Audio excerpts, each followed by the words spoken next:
Social media వచ్చినాక చెవులతో తిన్న వాటిని కండ్లతో చూసిన వాటిని కూడా నిజమని నమ్మలేం. అంతా ఎడిటింగ్ల పుణ్యమా అని అస్సలేదో ఎడిటెడ్ ఏదో తెలుసుకోలేకపోతున్నాం. అందుకే సోషల్ మీడియాలో వచ్చేటి అన్ని చూసి అవి నిజమని నమ్మితే కథమే. ఇప్పుడు ఏమైందంటారా? నూతిల పడ్డోని మీద నూరు రాళ్ళేస్తారన్నట్టు ముందే ఓడిపోయి వశపడని బాధలున్నాడు జగనన్న. ఇక ఆయన జయంతి అయితే ఇడుపుల పాయకు పోయి తండ్రి సమాధికి దండం పెట్టిండు.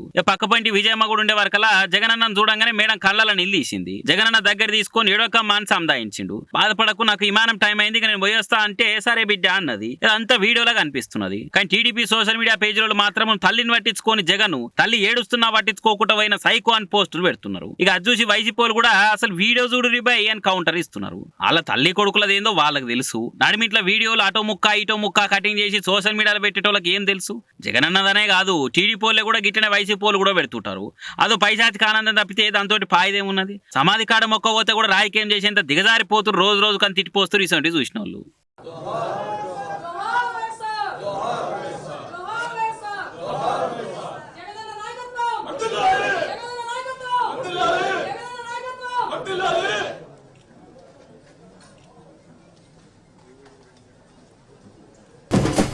జమ్మూ కాశ్మీర్ ఎంత సుందరమైన ప్రదేశమో, ఇంకో పక్క అంత డేంజర్ ప్రదేశం కూడా. ఎప్పుడు ఏం జరిగేది తెలియదు, ఎట్నుంచి ఎవ్వరు ప్రాణాలు పోతాయో తెలియదు.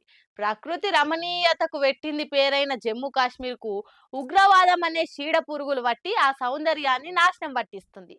ఆ ఉగ్రవాదుల డెన్నులు చూస్తే సినిమాలల్లా విలన్ల డెన్నులు కూడా పనికిరావు గట్లున్నాయి. ఇది జమ్మూ కాశ్మీర్ లో ఓ ఉగ్రవాదుల డెన్ను. మామూలుగా చూస్తే ఇల్లు లెక్కనే అనిపిస్తున్నది కాదు.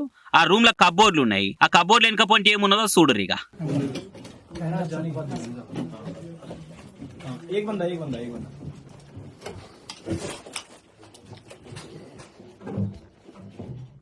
फोन दे अंदर अंदर का पूरा वीडियो बनाना सर। मोबाइल दे दो।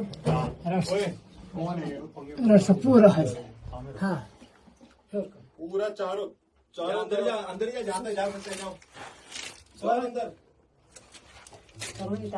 हाँ राइट राइट राइट आगे जा, 2 कदम आगे जा, राइट घूम जा। हाँ जा अंदर वहां से। చూసిరా, కబ్బోర్డ్ వెనకపోంటి పెద్ద కన్నమే ఉన్నది. ఆ కన్నలకేంచి పెద్ద డెన్ను ఉన్నది. ఇక అల్లా ఉగ్రవాదిగాలు కూర్చొని మంచిగా తినుకుంటా దాచుకున్నారు. ఎంత బందవస్తున్నదో కదా డెన్ను. కాశ్మీర్ లో బంకర్లు అందరు కట్టుకుంటారు, కానీ ఈ తీరులో హిడెన్ బంకర్ అయితే ఏడ చూడలేదు. అది కూడా మంచి కోసం కాదు, మనుషులను చంపే ఉగ్రవాదిగాలను దాచిన తీరు చూస్తుంటే ఎట్లు కొందరు మనుషులు అని అనిపించబట్టింది.